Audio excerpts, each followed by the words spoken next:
Look, the Albanese government's at pains to be polite about China, but that hasn't improved the communist dictatorship's behaviour. The latest act of bullying was on the weekend when a Chinese fighter jet dropped flares in front of an Australian naval helicopter that was enforcing sanctions near the coast of Korea. But for swift, evasive action by our pilot, there could have been a major incident. The Defence Minister Richard Marles called it for what it is. This was an incident which was both unsafe and unprofessional. Unlike the Prime Minister, who delayed announcing the Chinese Navy's sonar attack on our divers last year until after he'd had his meeting with President Xi.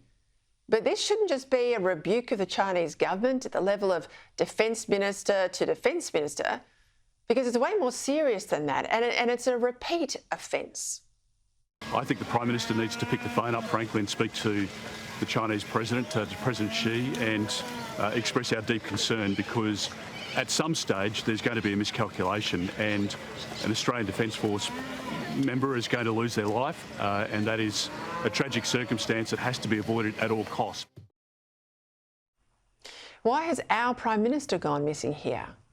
According to the Pentagon, there's been at least 200 incidents involving aggressive Chinese forces and allied ships and planes. Unfortunately, this will get a lot worse. Under President Xi, China is set on taking Taiwan by force if necessary and becoming the world's top power. Now, we know this because that's what Xi keeps telling us. And a world under Chinese leadership would be a world much like China. Much less free, much less fair, much less democratic. And sure, China will keep taking our iron ore and all the other resource exports because they've got nowhere else to go to get them. In fact, a former US military intelligence expert has already reported they're stockpiling these materials in order to get by if trade halts as a result of an attack on Taiwan. Bad times are coming, and that's not just because Labor governments here can't manage the economy. Take Ukraine. Take the Middle East, and then consider China's massive military build-up. The international outlook has never been this bleak since the late 1930s.